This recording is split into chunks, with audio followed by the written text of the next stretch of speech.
Hello everyone, welcome back to test yourself YouTube channel. हमारे channel पे आप सबका स्वागत है। आप सबको पता है इस चैनल पे करवाया जाता है गवर्नमेंट एग्ज़ाम की तैयारी, जैसे कि Bihar SI, BPSC, Bihar SSC inter level या फिर Bihar SSC graduation level, railway, banking, UP के एग्ज़ाम्स, कहीं भी जो भी गवर्नमेंट एग्ज़ाम होते हैं उन सारे गवर्नमेंट एग्ज़ाम की प्रिपरेशन इस चैनल पे करवाई जाती है। तो आज हम लोग लेके आए हैं साइंस के टॉप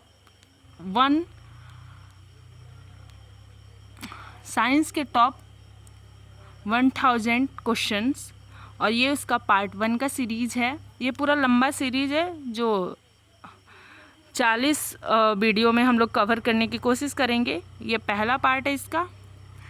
तो आइए शुरू करते हैं इस वीडियो को। ये एक बहुत ही मील का पत्थर साबित होगा आपकी तैयारी में, क्योंकि आप सबको पता है बीपीएससी जैसे एग्ज़ाम्स में साइंस का कितना वेटेज रहता है। 150 में लगभग 30 प्रश्न जो होते हैं वो सिर्फ़ और सिर्फ साइंस से पूछे जाते हैं।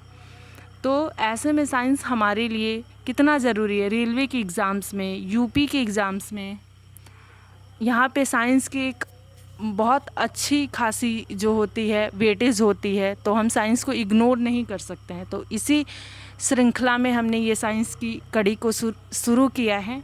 तो उम्मीद करते हैं कि आप लोगों को ये वीडियो पसंद आएगा। आप लोग वीडियो को लास्ट तक देखेंगे, अपने दोस्तों के साथ, अपने परिवार वालों के साथ, जो भी गवर्नमेंट एग्ज़ाम की तैयारी करते हैं उनके साथ आप वीडियो को शेयर करेंगे, उन्हें बताएंगे हमारे चैनल के बारे में। हमारे चैनल को सब्सक्राइब करिएगा और अपनी तैयारी को मजबूत करने में एक कदम और बढ़ाइएगा, क्योंकि आपको पता है ये क्वेश्चन एनसीईआरटी बेस्ड होंगे और आजकल एग्ज़ाम्स में एनसीईआरटी से same to same question put up होते हैं। जैसे कि आप टीआरई 1, 2, 3 जो हुआ उसमें आप लोग देख सकते हैं। अभी बिहार पुलिस की एग्ज़ाम चल रहे हैं, उसमें भी साइंस के क्वेश्चन आए थे अच्छे खासे, तो आप लोग देख सकते हैं। आइए शुरू करते हैं हम अपने वीडियो को। तो सबसे पहला क्वेश्चन है, निम्नलिखित में से किसने भारी जल की खोज की? तो हमें बताना है। ऑप्शन नंबर ए है हेनरी हर्टिस, ऑप्शन बी एच.सी. यूरे, ऑप्शन सी जी मेंडल और ऑप्शन डी जोसेफ प्रिस्टले। तो हमारा सही उत्तर हो जाएगा, हमें बताना है भारी जल के बारे में, ठीक है। तो हैवी वाटर की खोज किसने की थी? Option B एच.सी. यूरे, ठीक है। ये क्वेश्चन बहुत बार पूछा गया एग्जाम में। अगला प्रश्न है, प्रयोगशाला में सर्वप्रथम डीएनए का संश्लेषण किसने किया था? डीएनए से का संश्लेषण किसने किया था, ये पूछा गया। ऑप्शन ए मिलर ने, ऑप्शन बी खुराना ने, ऑप्शन डी ब्रिज ने और ऑप्शन डी कैल्विन ने। तो हमारा सही उत्तर हो जाएगा, ये किया था खुराना ने। अगला प्रश्न है, निम्नलिखित में से कौन सा एलपीजी गैस का प्रमुख घटक होता है? एलपीजी गैस का प्रमुख घटक बताना है। Option A methane, option B ethane, option C propane और ऑप्शन डी ब्यूटेन। प्रोपेन और ऑप्शन डी ब्यूटेन। तो सही उत्तर हो जाएगा ब्यूटेन ये। अगला प्रश्न है, जीव विज्ञान के जनक के नाम से कौन जाने जाते हैं? आप लोग को बताना है। Father of biology, option A अरस्तु, option B Darwin, option C Lamarck और ऑप्शन डी थियोफ्रास्टस। तो हमारा सही उत्तर हो जाएगा ऑप्शन ए अरस्तु जो थे वो जीव विज्ञान के जनक उनको माना जाता है। अगला प्रश्न है, प्रश्न नंबर 5वां, फलों का अध्ययन क्या कहलाता है? Option A spermology, option B anthology, option C pedology, option D pomology. तो बताना है फलों का अध्ययन, स्टडी ऑफ फ्रूट्स। तो ये हो जाएगा ऑप्शन डी पोमोलॉजी जो होता है वो स्टडी ऑफ फ्रूट्स होता है। अगला प्रश्न है, इबोला क्या है? ऑप्शन ए कवक, ऑप्शन बी जीवाणु, ऑप्शन सी प्रोटोजोआ और ऑप्शन डी विषाणु। तो इबोला जो है वो एक विषाणु यानी कि एक वायरस होता है, इबोला वायरस जो होता है। अगला प्रश्न है, पहाड़ों पर पानी किस तापमान पर उबलने लगता है? Option A 100 degree Celsius, option B 100 degree Celsius से कम, ऑप्शन सी 100 डिग्री सेल्सियस से अधिक या फिर ऑप्शन डी 0 डिग्री सेल्सियस। तो पहाड़ों पे जो पानी होता है वो 100 डिग्री सेल्सियस से कम पे ही उबलने लगता है, इसीलिए बोला जाता है कि पहाड़ों पे खाना पकाना जो होता है वो थोड़ा मुश्किल होता है। अगला प्रश्न है, वर्णांधता वाले व्यक्ति को लाल रंग कैसा दिखाई देता है? पूछा गया है कलर ब्लाइंडनेस जिसको होता है उसे लाल कलर जो होता है वो किस रंग का दिखाई देता है? ऑप्शन ए पीला, ऑप्शन बी नीला, ऑप्शन सी हरा, ऑप्शन डी बैंगनी। तो सही हो जाएगा ऑप्शन सी हरा जो होता है। ये सारे क्वेश्चन किसी ना किसी एग्ज़ाम्स में पूछे गए हैं और ये अगले एग्ज़ाम्स में आने की इसके बहुत बहुत ही ज़्यादा संभावना है। तो आप लोग प्लीज़ वीडियो को 1 मिनट भी स्किप मत करिएगा, क्योंकि अगर आपने वीडियो स्किप किया तो आपको पता है तैयारी से 1 कदम पीछे हो जाओगे आप। अगला प्रश्न है, एक व्यक्ति को अपनी प्रतिध्वनि सुनने के लिए परावर्तक सतह से कितनी दूरी पर खड़ा रहना चाहिए? Option A 224 feet, option B 112 feet, option C 56 feet या फिर ऑप्शन डी 28 फीट।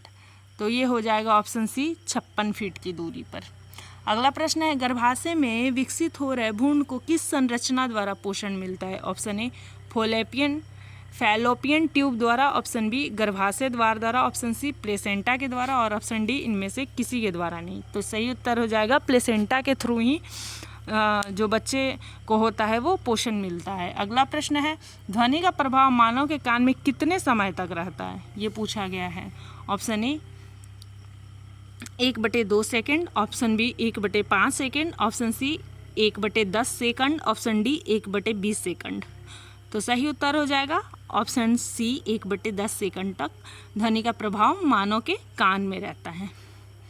अगला प्रश्न है, 12 नंबर, मछलियों से संबंधित अध्ययन क्या कहलाता है? ऑप्शन ए लेपिडेटोरोलॉजी या फिर ऑप्शन सी सिक्रोटोलॉजी, ऑप्शन सी इक्थियोलॉजी या फिर ऑप्शन डी क्रिप्टोलॉजी। तो सही उत्तर हो जाएगा ऑप्शन सी इक्थियोलॉजी।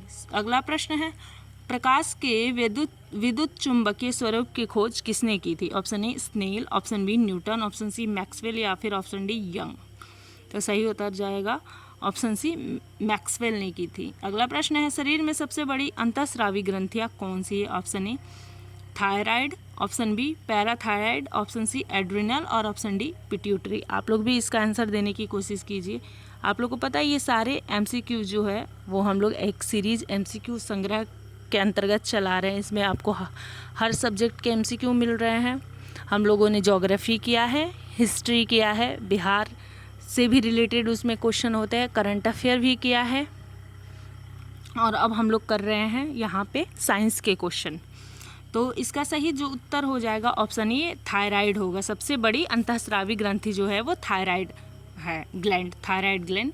अगला प्रश्न है, कौन सा यंत्र समुद्र के स्तर से ऊपर की वस्तुओं को देखने के लिए पनडुब्बी में प्रयोग किया जाता है? Option A pyrometer, option B periscope, option C odometer, option D epidiascope. तो इसका सही उत्तर हो जाएगा ऑप्शन बी, जो पेरिस्कोप होता है उसका उपयोग किया जाता है वस्तुओं को देखने के लिए पनडुब्बी में, जो मतलब समुद्र के सतह के ऊपर की जो वस्तुएं होती हैं उनको देखने के लिए। अगला प्रश्न है, विश्व पर्यावरण दिवस पहली बार किस वर्ष मनाया गया? तो ऑप्शन ए जाएगा 1972 ईस्वी में, ऑप्शन बी 1973 ईस्वी में, ऑप्शन सी 1974 ईस्वी में, ऑप्शन डी 1990 ईस्वी में। बताना है कब से मनाना शुरू हुआ है विश्व पर्यावरण दिवस। तो ये सबसे पहली बार मनाया गया था ऑप्शन बी 1973 ईस्वी में। अगला प्रश्न है, चाय की पत्तियों के क्यूरिंग में किसका उपयोग होता है? ऑप्शन ए जीवाणु, ऑप्शन बी कवक, ऑप्शन सी विषाणु या फिर ऑप्शन डी शैवाल। अटेम्प्ट करने की कोशिश करिए। ये बिहार SSC 2018 में जो हुआ था एग्ज़ाम बिहार SSC का, उसमें ये क्वेश्चन पूछा गया है। मैं बोल रही हूँ ना कि ये सारे क्वेश्चन जो है वो एग्ज़ाम के लिए बहुत इंपॉर्टेंट है, खास करके 71st BPSC के लिए। तो इसका सही उत्तर हो जाएगा क्यूरिक में इस्तेमाल किए जाते हैं जीवाणु, मतलब बैक्टीरिया। ऑप्शन ए सही होगा। अगला प्रश्न है, वायुमंडल में उपस्थित ओजोन परत अवशेषित करती है, क्या अवशेषित करती है? ऑप्शन ए कॉस्मिक किरणों को, ऑप्शन बी इंफ्रारेड किरणों को, ऑप्शन सी अल्ट्रावायलेट किरणों को, ऑप्शन डी सभी किरणों को।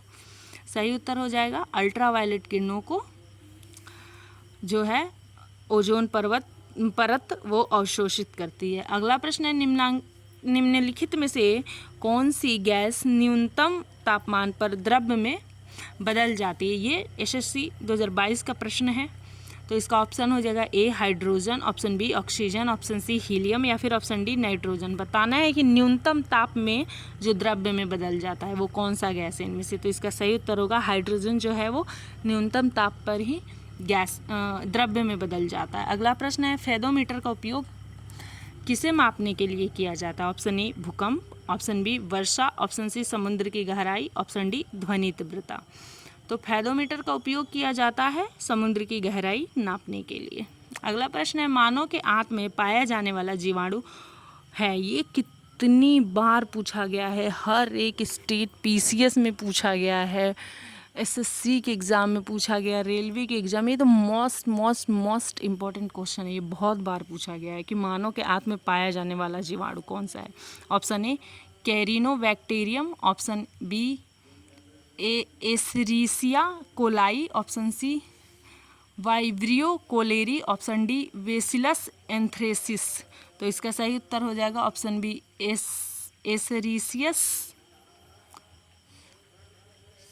एसरीशिया कोलाई जो है वो पाया जाता है मानव के आंत में। अगला प्रश्न है, दही का खट्टापन किसके कारण होता है? Option A citric acid, option B lactic acid, option C acetic acid, option D formic acid. तो दही का खट्टापन ये किसके वजह से होता है? ये होता है लैक्टिक एसिड। ऑप्शन बी सही उत्तर होगा, क्योंकि दूध या दही में कौन सा एसिड पाया जाता है? लैक्टिक एसिड पाया जाता है।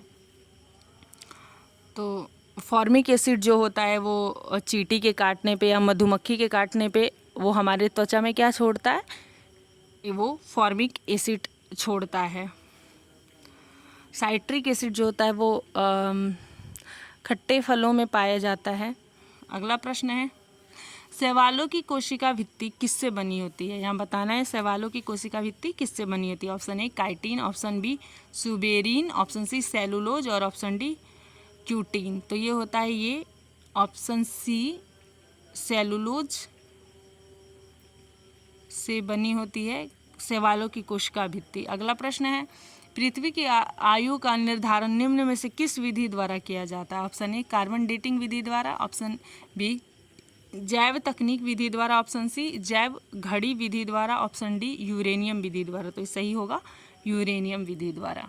अगला प्रश्न है, जल एवं उत्कृष्ट विलायक है। जल एक उत्कृष्ट विलायक है क्योंकि इसके अणु हल्के भार वाले होते हैं, बी उदासीन है, सी अत्यधिक ध्रुवीय है और डी अध्रुवीय है। एसएससी 2023 में पूछा गया क्वेश्चन, अटेम्प्ट करने की कोशिश कीजिए आप लोग। इसका सही उत्तर जो होगा वो होगा अत्यधिक ध्रुवीय है जल, इसीलिए एक उत्कृष्ट विलायक है।